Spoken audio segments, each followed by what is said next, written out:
cresceu um pouquinho, depois estabilizou.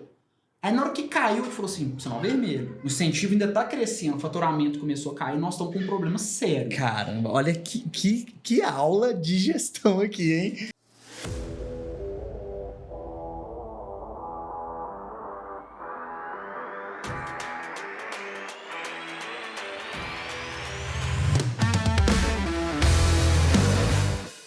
Veio a pandemia, desmobilizou, apostou no delivery e o delivery emplacou. Sim. Certo? Mas foi quanto tempo que você fala assim, Rafa, a gente viu lucro, a gente aprendeu, a partir de quando? Porque foi tudo totalmente diferente. Contratar motoboy, que é uma coisa... Você fica cego dentro do processo, você sabia que acabava, estava na sua frente, estava fácil de resolver. Hoje você coloca na bag de um cara, o cara tem que sair.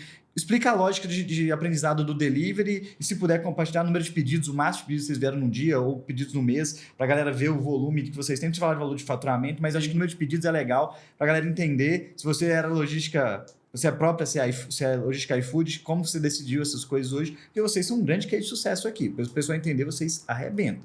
Obrigado. Arrebentam, vocês arrebentam, é muito massa. O Rafa, é o seguinte, a gente já testou de tudo. Boa. Tá? A gente já passou por... Já foi full no iFood, para quem quer entender um pouco. Acho que o pessoal já é familiarizado, né? Marketplace full, que é a logística do próprio iFood. A gente já teve logística própria. Hoje a gente está na Uber, depois a gente pode aprofundar um pouco mais sobre o tema. A gente está na casa de 15 mil pedidos mês. Muito bom. E assim, a gente entendeu na raça. Testando, errando rápido, tirando rápido. Que gestão ágil, né? Que tem até nome, gestão ágil. Que é muito que o iFood faz também. Sim, eu tenho muito medo da gestão ágil deles, porque a bomba normalmente estoura no restaurante. Vamos falar disso, já. Vamos falar disso. Mas assim, então a gente testou muita coisa, a gente testou muitos métodos para chegar onde que a gente chegou hoje, mas assim, não tá nada ganho, né? Porque... Você tem essa insegurança constante? Mesmo sendo uma referência, assim? Cara, se eu tiver 200 anos de vida, eu tenho 200 anos de coisa para fazer. E eu não vou chegar no 100%. Perfeito. Eu tenho convicção disso. Se o cara que tá vendo a gente aí, tiver um restaurante, achar que ele tá tranquilo, que ele já atingiu o que ele deveria atingir, é extremamente errado. Você tá errado. Porque tem sempre uma coisinha... Você precifica o grampo que você coloca lá, na embalagem, por exemplo. Boa. Tô dando um exemplo que veio na cabeça. Que vocês aleatório. especificam. Sim. Que vocês mensuram. Exatamente. Que hoje a gente já tá nesse nível. Você tem um gargalo, você tem uma boca desse tamanho, você vai afunilando, mas no meio do caminho vão acontecendo coisas que você vai... Perfeito. Você vai readequando. E o jogo é muito dinâmico. Para quem trabalha no iFood, quem tem um restaurante delivery, você tem um restaurante e você tem um outro braço de tecnologia, necessariamente você tem que ter. A gente fala disso. Porque você tem que estar ali, você tem que pegar seu celular, abrir todos os dias o iFood e entender por que eu não estou ranqueado, por que eu não estou nessa lista, por que meu concorrente está assim. Sensacional. E tem que ser um trabalho... O iFood mudou a interface, deve ter um mês aí, um pouquinho. Saiu de 3 para 6 sugestões de prato. Exatamente. Tá. E aí, mudou? O que isso impacta no seu negócio? Total. Então, assim, é um jogo que não acaba, né? Então, você tem que literalmente ser insaciável por novidades, por processos. Hoje a gente consegue ter um controle de dados, de informação real time ali, então a gente consegue ver muito rápido. Eu não sei como a gente fazia até 2, 3 anos atrás. Quando começou? Tá falando que 2020, cara, eu sabia quanto que a gente faturava ali e tal, tinha alguma coisa já do buffet. Mas e resultado? Tem 2, 3 anos que eu consigo falar. Eu consigo, minha lucratividade é essa, você me vê esse, eu consigo hoje em dia... Ficou quase 1 ano e meio faturando para sobreviver sem saber se estava dando um resultado realmente ou não. Exatamente. Podemos dizer isso? Pode. E o que mudou? Quando que mudou? O que mudou? Mudou quando a gente conseguiu ver os números, ver os dados. A gente utiliza uma plataforma... A gente faz o nosso próprio sistema. Eu vi, legal. A gente já conversou sobre isso. Sim. Mas não é segredo, não. Chama monday.com, quem quiser acessar aí, monday.com é um site... Ele é um white label personalizado, né? Personalizado. Ele nada mais é que um Excel que dá um monte de dashboards, então você consegue ver as informações de forma muito rápida e você cria do jeito que você quer as informações que você precisa. O de vocês é bem legal. Então, assim, posso dar um exemplo? Lógico. Vou dar um exemplo que aconteceu com a gente esse ano. Que muitas vezes, mensurar dados é o caso de você estourar de venda ou sobreviver, porque a lógica do iFood, ela é muito foguete para cima e bola de neve para baixo. Quanto mais você está vendendo, você vai explodir. Se você começar a cair, e aí você você começa a faturar e seus incentivos não param de crescer, meu amigo, a boca do jacaré tá fechando, tem coisa errada. Pode reavaliar, isso tem que ser rápido nisso. Cara, sensacional. Porque senão você vai tomar para dentro, não tenha dúvidas. Então, aconteceu com a gente agora, esse ano. O iFood mudou a lógica dele da logística, que virou dinâmica. A gente era logística iFood. Eles mudaram ali em meados de março, abril. Perfeito. Lembra? Lembro. Beleza. Vamos lá. Sim, e assim, você não... Não. É a Siri, só fez aquela... A Siri querendo participar aqui agora. O iFood mudou lá o tema. E aí o seguinte, eles mudaram a lógica deles e meio que não te avisa... Você tem que ficar atento ali, né? Avisa, mas de uma forma que você tem que entender de uma maneira muito rápida. E o que acontecia? Basicamente, o pessoal entender. Você estava ali disposto a pagar R$9 para até 3 km. Estou falando de tudo aleatório aqui, tá? Mas R$9, 3 km. Com a outra lógica, com a lógica do dinâmico, você iniciava o dia disposto a subsidiar, né? A subsidiar R$9. 10h30 você pegava 3 km, 11 horas é 2, 11h15 é 1, chegava no horário de pico, por exemplo, R$9 não subsidiava nenhum quilômetro. Porque tava com muita demanda de pedido, pouco motoboy, a taxa vai lá para cima, né? E a gente que era muito alavancado no frete grátis na época, eu tava no meio da operação, vendendo, pô, parou. Do 11h40, cadê a tela dos pedidos, gente? Parou.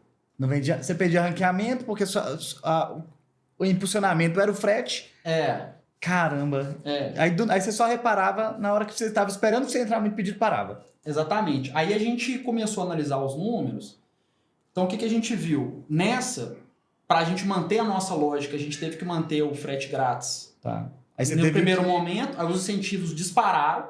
Seu custo subiu muito. Os incentivos, no gráfico é chocante. Os incentivos, explodiram. Aí o faturamento no primeiro mês cresceu um pouquinho, depois estabilizou. Aí na hora que caiu, ele falou assim, sinal vermelho. O incentivo ainda está crescendo, o faturamento começou a cair, nós estamos com um problema sério. Caramba, olha que aula de gestão aqui, hein? Você identificou isso, com 2 meses você já estava com esse diagnóstico. E isso a gente falando com o iFood, gente, teve alguma outra... Não, aí teve um outro questão também, que o que acontece? No iFood, você tem 2, 3 motoboys lá. Eu não sei como que tá hoje, porque a gente já conseguiu, a gente tá num... Você já tá com logística própria. Com logística... Você tá no marketplace, né? Terceirizando a logística pela Uber. Mas você deve saber melhor que eu. Mas quando você tem 3 motoboys lá esperando pedido no restaurante, eles fecham. Se a logística do iFood, se o cara tá demorando, ele entende que você tá sem capacidade e fecha seu raio, fecha sua loja. Existe uma lógica nisso. Tá. Eu consigo entender. Isso é questionável, mas eu consigo entender a cabeça de quem criou. Só que o que a gente faz? Você já conhece lá a nossa estrutura. A gente tem uma estrutura para receber os motoboys. Mesmo não sendo nosso, a gente tem lá uma tomada para os caras carregar o celular, a gente dá um banheiro, água, bebedouro. Isso é boa. Então chegava 10h30 da manhã, tinha 50 motoboys. A gente começava a vender, os motoboys chegavam, o nosso restaurante era fechado. Então, assim, até o iFood... Entender? Eles entendiam, mas... A inteligência artificial deles lá, que a inteligência artificial às vezes manda muito mais inteligente. Exato. Gente, eu tô fazendo críticas ao iFood, mas eu sou fã dos caras. Você tá aprendendo. E o iFood não quer que você venda. Ele não quer que eu venda menos. Sim. Tá? Eu tô falando aqui algumas coisas do iFood, mas assim, a gente já teve vários problemas, mas eu encaro eles muito mais como parceiro de tentar trocar figurinha e ajeitar, e eles nos escutam, do que propriamente, taxa é muito pequena. O pessoal fala, tá, é o sócio e tal, não sei o que. O cara te entrega um cliente, espera lá. Pronto. Então vão com calma. Mas assim, você vê, uma empresa, a gente estava falando, né, se tivesse 200 anos, o iFood é uma empresa gigantesca e tem problemas. Cara. Então, normal. Mas enfim, então... A gente tem que se adaptar ao jogo e entender como que... Porque é um negócio digital, um negócio que existe, eu falo, existe desde 2012. Sim. Nesse formato, ou seja, é um bebê, tá na pré-adolescência. Exatamente. Não é nem adulto, não tem nem maturidade ainda, o negócio tá desenvolvendo, né? Exatamente. Mas vamos lá, segue que tá do caramba o material, o conteúdo. Então vamos lá. Aí, beleza, a gente tava tendo esses dois problemas do motoboy Perfeito. e tal, conseguimos resolver, então a gente tava... Nosso relacionamento lá tava um pouco conturbado e tal. E aí, nesse primeiro mês de queda, a gente tomou uma atitude, vamos dizer, corajosa. A gente cortou 100% dos incentivos. Tirou frete grátis. Frete grátis, cupom de 12, clube... Tudo, qualquer coisa, zero. Qualquer coisa. E aí? Cara, eu não vou dar 0. E aí? Não, 0. Aí assim, calma. O cara, na hora de tirar, deve ficar assim, meu Deus, você tava pé da vida, com certeza. Puto. Porque pra tirar, puto, a gente fala. Tava puto. A gente, né? Quando eu falo eu... Sim, os sócios, vocês olhando o número, falando, cara, eu não sei que não vai dar dinheiro, tá errado, eu não vou... E aí, mas cortar tudo, cara, tem que ser uma atitude extrema. Aí a gente fez isso, em contrapartida, a gente abriu o turno da noite. Que é uma coisa que a gente já queria fazer também. Então, assim, pô, nós vamos tirar os incentivos, mas ao mesmo tempo a gente tem que começar a vender mais. Então, estende o tempo. Vão dar pelo menos uma balanceada nesse risco, vão estender um pouco o tempo, porque deve cair e tal, como se fosse um remédio para amenizar um pouco o que a gente fez. Cortamos 100% dos incentivos. Você perguntar o que aconteceu, o faturamento caiu, o ticket médio aumentou. É, natural. Né? É isso aí. O ticket médio aumentou. O número de pedidos cai também. O número de pedidos cai também. Em paralelo, a gente abriu negociação com a Uber. Tá. Porque a gente viu que o iFood não ia mudar a lógica deles. Então, e outra coisa, não dá para ficar sentadinho na cadeira esperando, não. Tem que fazer. O Vista não vai conseguir mudar a mentalidade do iFood. Total. Eu tenho que jogar o jogo dos caras. Então a gente saiu, abrimos negociação com a Uber e saímos de full para só marketplace e fomos pra só para contextualizar, quando ele tá falando Uber aqui, ele tá falando Uber Moto, contratando os motoboys, tá? Não a Uber, que a Uber já não tá mais no Brasil como Uber Eats não existe mais aqui. Uber Eats já não existe. Ele tá falando a contratação dos motoboys da logística da Uber. Isso. E só pontuando aqui, no dia que você mudou logística, eu fiz um pedido, né? Você lembra? E o pedido não chegou.